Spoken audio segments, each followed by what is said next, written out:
Tes tes 1 2 3. Cut ya. Suaranya mareuh-meuh. Duh iya lagi, tapi masih oke lah. Boleh nitip nama Hengki nggak? Nama penjahat yang gondrong, krempeng, dan item. Hehe. Waduh, semoga lekas sembuh ya Bang Sans. Wih, makasih ya Brad. Amin, amin. Oke siap, gaskeun. Ahmad Sodik. Selamat malam abangku. Salam kenal dari Samarinda. Wih, salam kenal juga ya Bradku. Oke, sebuah film tentang mantan tim pasukan khusus polisi terlatih yang nekat merampok seorang pejabat korup demi menumpas kejahatan dan rasa sakit hati. Nah, ini dia. Skuy langsung aja. So, biar semangat, mari kita ucapkan sama-sama secara serentak, oke? 1, and 2, and 3. Apa? Gaskeun. Mantap.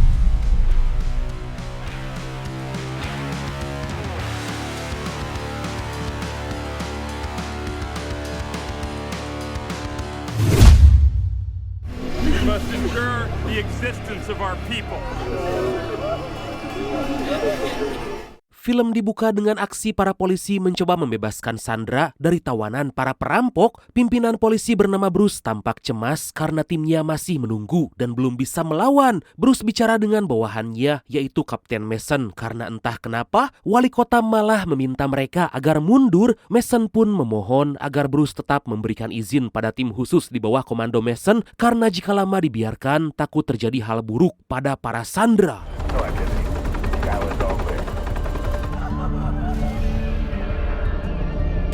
Kemudian Kapten Mason menyusun rencana menyerang para perampok, tapi jangan sampai ketahuan agar para Sandra bisa aman. Mason menghubungi 2 anak buah paling tangguh, yaitu kakak beradik Connor dan Gayeni, agar segera bersiap. Mason memberi aba-aba, lalu para perampok mulai diserang dengan RPG. Tanpa berlama-lama, Connor dan yang lain segera masuk menyerang para perampok dan menyelamatkan para Sandra.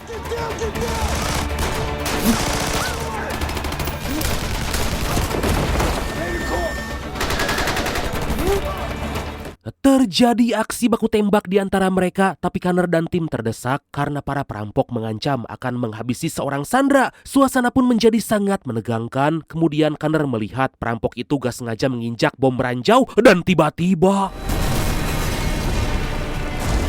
Dan inilah A Day to Die.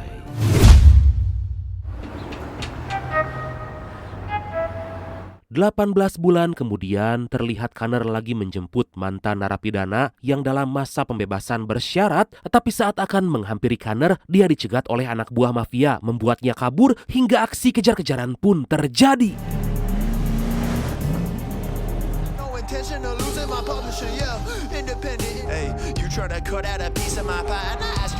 Connor mencoba mengejar untuk menyelamatkan karena gak ingin membiarkan ada orang yang dianiaya tepat di hadapannya. Diketahui pemuda itu masih punya urusan dengan mafia untuk mengedarkan narkoboy dan akhirnya si pemuda itu berhasil ditangkap dan langsung dihajar.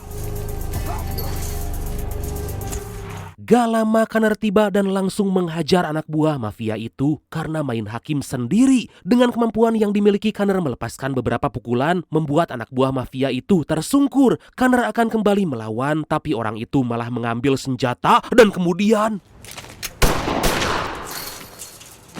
Beruntung Connor bisa tepat waktu dan menyerang duluan, membuat anak buah mafia itu tewas. Kemudian Connor meminta si pemuda kabur karena musuh kembali datang dan Connor akan mencoba melawan mereka. Situasi menjadi sangat menegangkan karena mereka saling todong senjata hingga Connor dibuat diam karena mafia yang lagi dilawan itu yang bernama...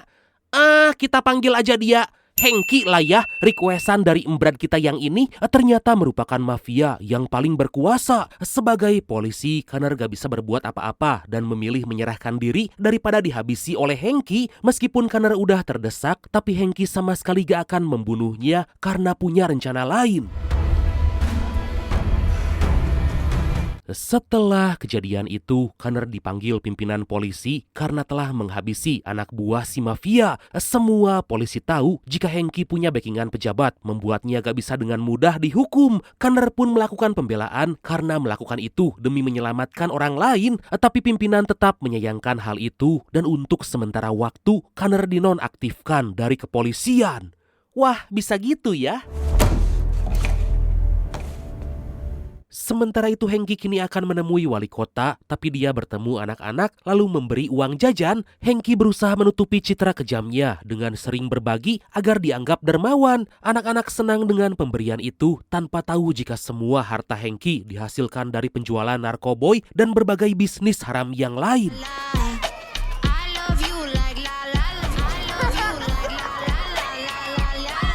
Gak lama Hengki bertemu dengan wali kota terpilih yang gak lain dan gak bukan ternyata Bruce. Mereka terlihat sangat akrab karena selama pemilu kemarin Bruce dibantu kampanye oleh Hengki dengan jaminan bisnis Hengki jangan diganggu. Keduanya sama-sama saling membutuhkan untuk mempertahankan kekuasaan. Dari sana Hengki memutuskan kembali ke rumah, tapi di tengah perjalanan bertemu dengan Connor. Hengki menghentikan mobil lalu memberitahu Connor agar bersiap karena Connor harus menggantikan pekerjaan anak buahnya yang telah tewas. Tentu Connor gak terima karena Hengki gak bisa menyuruhnya seenaknya. Go f*** yourself. Beberapa saat kemudian Connor pergi mengajak istrinya ke sebuah tempat agar pikiran Connor bisa lebih tenang. Di tengah perjalanan Connor diberitahu istrinya jika saat ini dia lagi hamil. Sontak Connor terkejut, gak menyangka jika dia akan menjadi seorang ayah. Connor sangat senang seakan semua masalahnya udah hilang dan tanpa pikir panjang mengajak sang istri merayakan dengan makan-makan.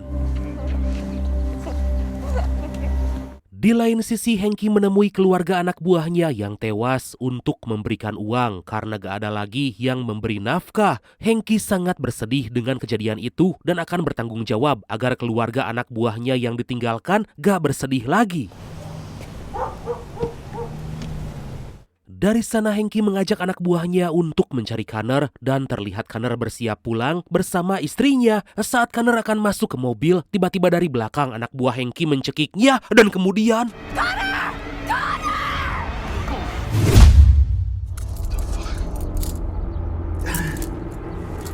1 jam kemudian Connor baru sadar dan dalam kondisi diborgol. Seketika Connor panik karena istrinya gak ada, membuat Connor takut terjadi apa-apa. Di tengah itu datanglah Hengki meminta Connor untuk melakukan perampokan uang sebanyak 2 juta dolar Amerika atau sekitar 36 miliar rupiah jika ingin istrinya selamat. Hengki memberikan alamat dari seorang mafia narkoboy yang selama ini menjadi rival, karena itu target perampokannya. Sebelum pergi Hengki mengingatkan jika Connor hanya punya waktu 12 jam untuk melakukan perampokan tersebut.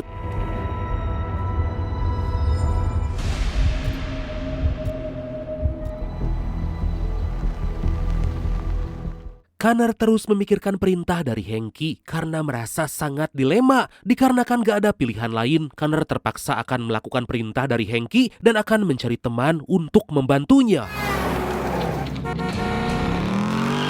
Dari sana Connor mendatangi rumah sang adik yang gak lain dan gak bukan yaitu Jayeni. Tampak Jayeni lagi dalam kondisi gak baik-baik aja karena dipecat dari kepolisian setelah gagal menjalankan misi penyelamatan Sandra. Jayeni terlihat gak senang dengan kehadiran Connor dan langsung memintanya pulang, tapi Connor gak terima hingga aksi baku hantam pun gak bisa dihindarkan.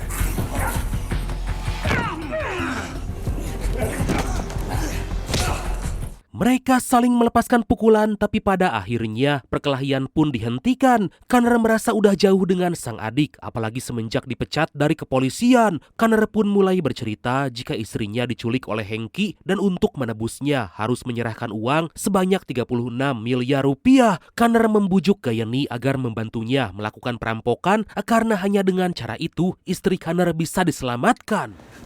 Tell me everything.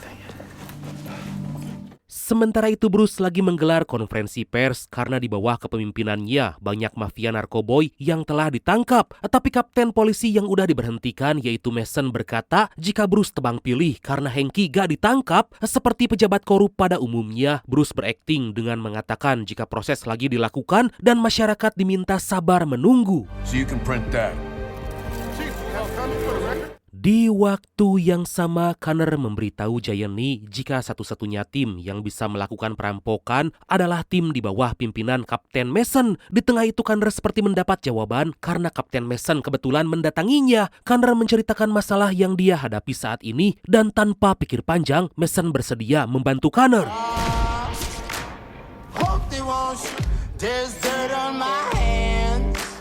Gak lama Mason menghubungi dua anak buah agar ikut bergabung dalam misi tersebut demi menyelamatkan istri Connor. Mereka tampak antusias karena udah lama gak bekerja di bawah komando Kapten Mason. Good to see you, buddy. Connor, my man. Akhirnya Mason mengumpulkan mereka untuk membahas rencana perampokan dan penyelamatan istri Connor. Mereka sangat senang bisa berkumpul lagi dan akan menyiapkan semuanya dengan matang karena yang dilawan adalah seorang mafia yang sangat berbahaya. Tapi para anak buah Mason sama sekali gak takut, malah udah gak sabar ingin segera beraksi. Okay. So what's the plan?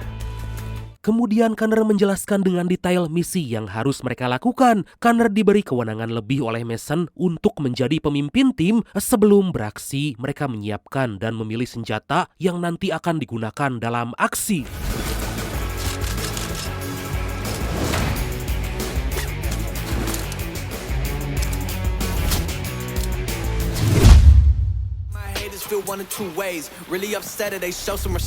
Pada malam hari, Connor dan tim tiba di kediaman mafia, lalu dengan cepat mereka segera menyelinap masuk. Semua dilakukan dengan sangat hati-hati dan presisi agar aksi yang dijalankan bisa berhasil, dan tanpa berlama-lama, aksi perampokan itu pun dimulai.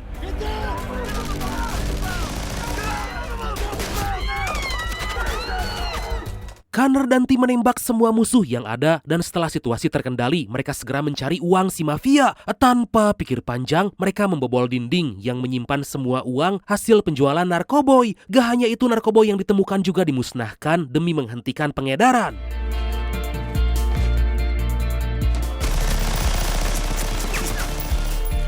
Setelah berhasil, mereka kembali ke markas dan Connor bersiap menemui Hanky. Connor berterima kasih pada Mason karena telah mengumpulkan tim untuk membantunya. Connor merasa gak layak dibantu karena timnya dipecat akibat ulah Connor yang gagal menghentikan perampok, membuat banyak orang tewas karena bom ranjau malah meledak. Tapi Mason meminta Connor fokus menatap masa depan dan lupakan yang udah terjadi. Yang terpenting sang istri bisa diselamatkan. Sementara itu Bruce mendapat laporan bahwa telah terjadi serangan di markas mafia. Bruce mendatangi tempat mafia itu dan gak habis pikir karena banyak orang yang tewas dan semua uang hasil penjualan narkoboy telah dirampok. Bruce pun menemui anak buah si mafia yang masih selamat, menanyakan siapa yang telah melakukan serangan itu. Bruce hanya diberitahu jika mereka berjumlah 5 orang dan udah sangat terlatih.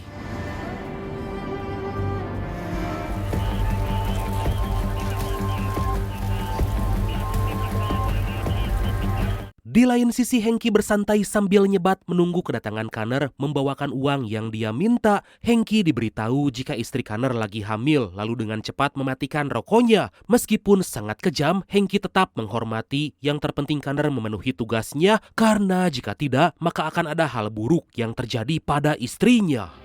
You heard she's pregnant. Di tengah itu Hanky dihubungi Bruce yang langsung marah karena telah menyerang markas mafia. Dari awal Bruce udah tegas jangan mengganggu si mafia itu karena bisa-bisa terjadi perang di antara mereka. Dengan tenang Hanky berkata jika pelakunya bukan dia karena saat ini Hanky lagi bersantai di markas.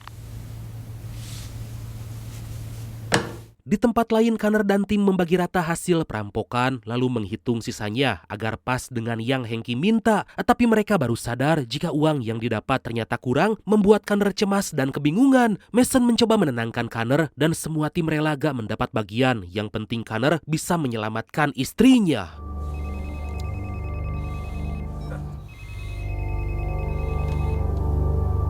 Kemudian Connor menghubungi Hanky, memberitahu jika uang yang diminta udah ada, tapi Connor ingin bicara dulu dengan sang istri. Connor pun sedikit tenang karena istrinya baik-baik aja. Connor. Candace, don't you fucking hurt her! Tapi Hanky dimarahi anak buahnya karena akan membebaskan istri Connor, padahal uang itu gak akan cukup untuk mengganti nyawa anak buahnya yang telah tewas. Tentu Hanky merasa kesal karena para anak buahnya berani melawan.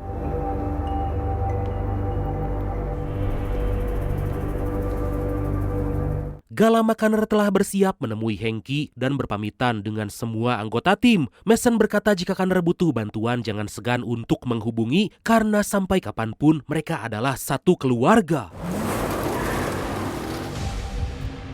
Di tempat lain, Bruce mengadakan pertemuan dengan polisi karena kabar penyerangan markas mafia itu telah menyebar luas. Tapi Bruce bisa mungkin berusaha menutupi keterlibatan Hanky karena bagaimanapun Hanky merupakan partnernya dan jangan sampai polisi menangkapnya.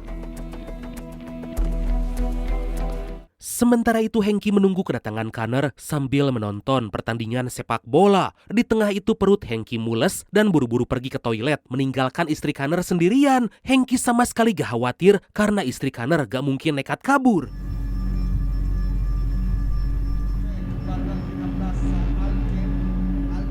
Merasa situasi mulai aman, istri Connor berusaha melepaskan tali yang mengikat, lalu dengan sekuat tenaga dia berhasil dan segera melarikan diri. Ternyata itu telah disadari oleh Hanky dan dengan cepat memerintahkan para anak buah untuk menangkapnya lagi.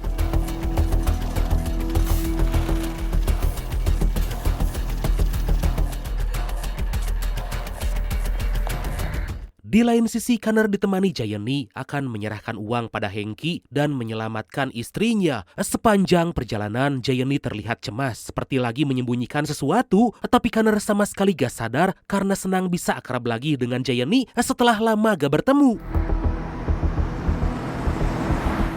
Baru aja setengah jalan Gianni minta berhenti karena ingin pergi ke toilet. Ternyata dari tadi Gianni cemas karena tubuhnya sakau butuh asupan narkoboy. Gianni menyembunyikan kecanduannya karena jika Connor tahu maka Connor akan marah besar. Di waktu yang sama, Hanky terus mencari istri Connor karena yakin belum keluar jauh dari markas. Hanky menduga istri Connor lagi sembunyi dan tentu Hanky gak akan membiarkannya lolos. Hanky mencari ke semua tempat, tapi sayang istri Connor sama sekali gak ditemukan. Ternyata istri Connor dari tadi sembunyi, bahkan hampir aja ditemukan oleh Hanky. Menyadari Hanky lengah, istri Connor mengambil senjata untuk menyerang Hanky dan kemudian istri Connor berusaha kabur, tapi sayang Hanky masih sadar dan berhasil menangkapnya lagi. Meskipun udah disakiti, tapi Hanky gak mau melawan balik dan akan menunggu Connor datang membawa uang yang dia minta. Beberapa saat kemudian, Connor tiba di markas Hanky dan tanpa disadari, Mason memutuskan membantu Connor karena takut terjadi apa-apa. Kemudian Connor dan Gianni terlebih dulu diperiksa anak buah Hanky karena jangan sampai ada senjata yang mereka bawa. Connor dan Gianni dibawa ke ruangan Hanky dengan pengawalan yang ketat untuk berjaga-jaga karena bagaimanapun mereka adalah mantan pasukan khusus elit di kepolisian. Akhirnya Connor bertemu dengan Hanky, tapi Hanky meminta Connor diam dan menunggu aja karena lagi asik menonton sepak bola. Connor menyerahkan uang yang Hanky minta karena udah gak sabar ingin membawa pulang istrinya. Tapi Connor gak bisa pergi begitu aja karena jika uang yang diminta kurang, maka Hanky gak segan akan menghabisinya. 1.85. That was fast.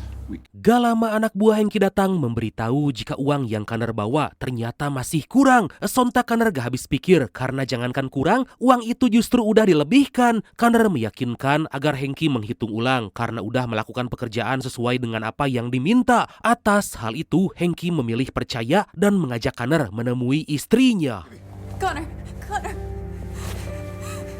Setelah berpisah, Connor bisa bertemu lagi dengan sang istri. Connor diberitahu jangan sampai lengah karena Hanky dan para anak buahnya gak akan membiarkan dia pergi begitu aja. Kemudian Hanky membahas sesuatu yang selama ini disembunyikan oleh Gianni yang udah lama menjadi pecandu narkoboy. Connor juga diberitahu jika uang yang Hanky minta itu sebenarnya untuk membayar hutang Gianni.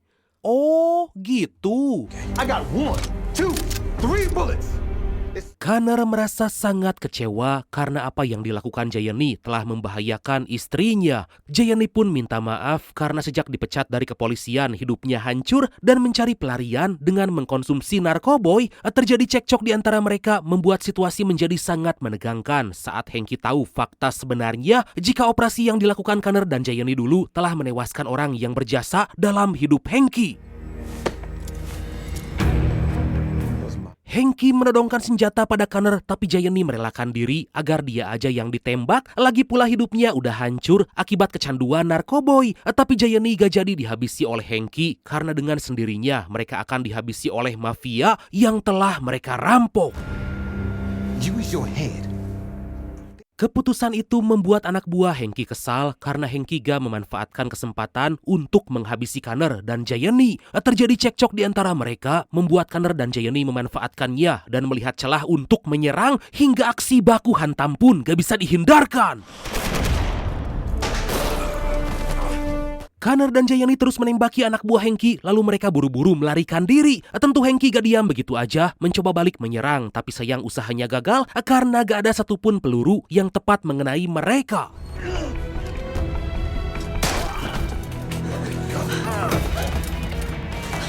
Connor beserta istri dan juga Gianni berusaha keluar dari markas Hengki sambil terus menembaki anak buah Hengki yang masih menyerang. Connor menghajar seorang anak buah Hengki, tapi karena lengah, Connor diserang hingga balik tersungkur. Beruntung Gianni sigap dan dengan cepat menghabisi anak buah Hengki itu.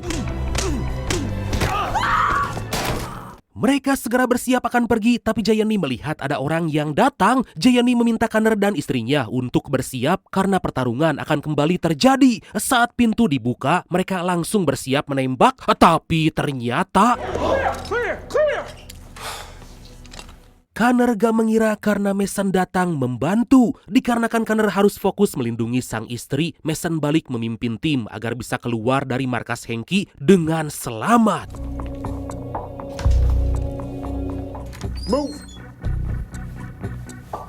Mereka memeriksa ke setiap ruangan untuk mencari Hengki. Gak butuh waktu lama, mereka bisa menemukan Hengki dan langsung menembaknya. Mason dan Connor membawa Hengki agar bertanggung jawab atas semua perbuatan yang dia buat. Bukannya menyerah, Hengki malah berkata jika Amerika adalah negara yang dibangun dengan kejahatan dan Connor gak akan bisa menghukumnya.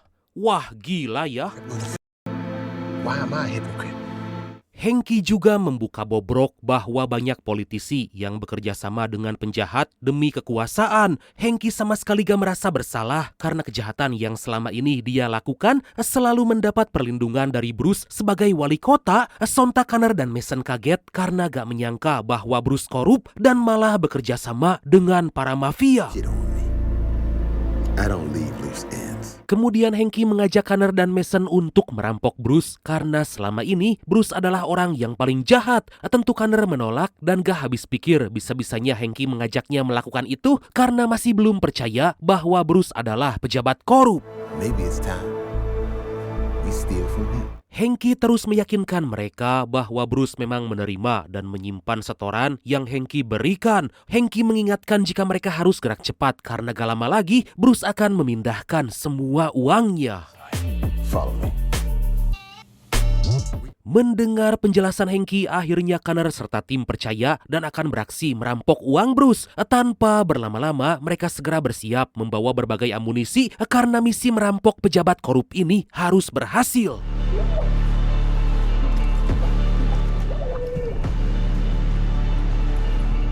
Beberapa saat kemudian, mereka dalam perjalanan menuju bank tempat Bruce akan memindahkan uangnya. Setibanya di sana mereka melihat mobil anak buah Bruce yang terparkir di luar bank dan kemudian Connor dan tim terlibat baku tembak dengan anak buah Bruce, membuat situasi menjadi kacau. Satu persatu anak buah Bruce tewas dihabisi, membuat Bruce gak mau tinggal diam dan akan menyerang balik orang-orang yang mencoba merampok uangnya.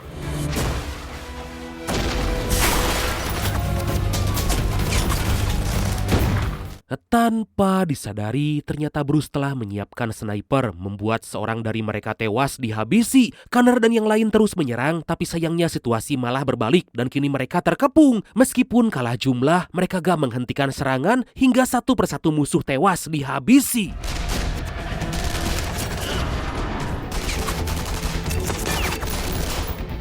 Kemudian mereka masuk ke dalam bank untuk merampok uang dalam brankas. Mason dan yang lain menyadari jika seharusnya mereka gak melakukan ini karena orang yang saat ini mereka lawan bisa mengendalikan semua aparat. Mereka pun semakin terdesak tapi gak ada pilihan lain. Connor membagi dua tim untuk menyerang polisi yang masih berjaga dan aksi baku tembak pun kembali terjadi.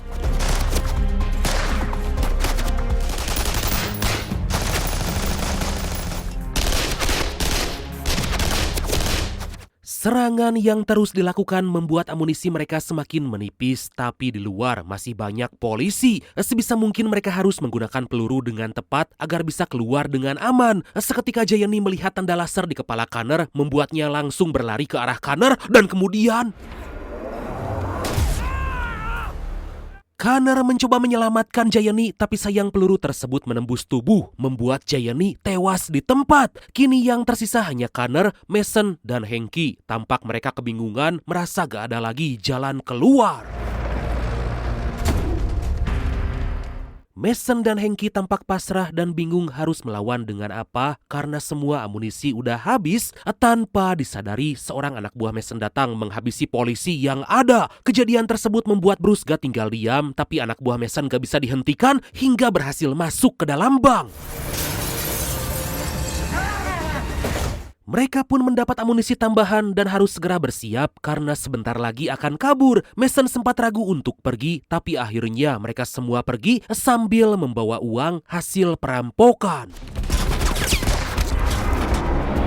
Mereka kembali baku tembak dengan polisi sambil terus berlindung di balik mobil, tapi saat akan melarikan diri, sayangnya anak buah Mason malah tertembak oleh Bruce. Gak cuma itu, Bruce juga menembak seorang polisi yang akan mengejar Connor, tapi aksinya berhasil terekam polisi lain. Bruce pun membawa pasukan yang ada untuk mengejar Connor yang pergi menuju bandara.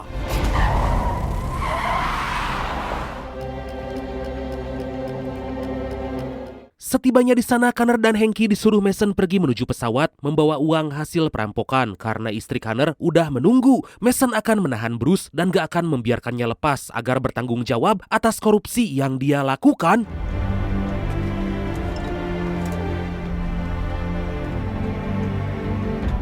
Ternyata Mason akan mengorbankan diri agar Connor bersama istrinya bisa kabur ke luar negeri. Sebagai mantan kapten di kepolisian, Mason harus menghentikan Bruce karena jika terus dibiarkan, maka kejahatan itu akan selalu ada. Mason tancap gas dengan kencang, bersiap untuk menabrak siapapun yang menghalangi, dan kemudian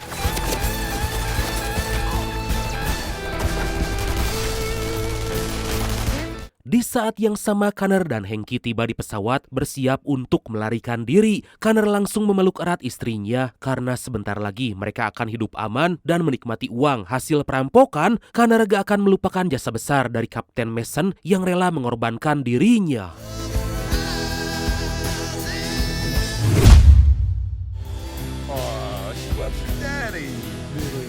7 bulan kemudian, Connor dan sang istri serta Hanky hidup bahagia dan sekarang Connor resmi menjadi seorang ayah. Semua perjuangan yang dilakukan gak sia-sia karena di tempat lain semua kejahatan pejabat korupsi Bruce berhasil terungkap dan sebentar lagi akan mendekam dalam penjara. Mamam tah Bruce. Tapi mereka memilih gak menikmati semua uang itu karena sebagian besar mereka sumbangkan pada orang-orang yang membutuhkan. Wow! Dan akhirnya film ini pun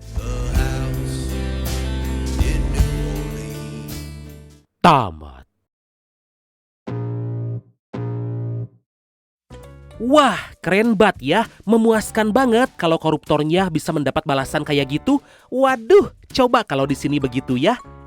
Oke lah bradku. Makasih banyak udah nonton sampai akhir. Seperti biasa, mohon maaf karena masih banyak kekurangan. Semoga terhibur, semoga kalian dan keluarga sehat selalu. Salam sukses, salam santuy, dan see you next time. Bye-bye.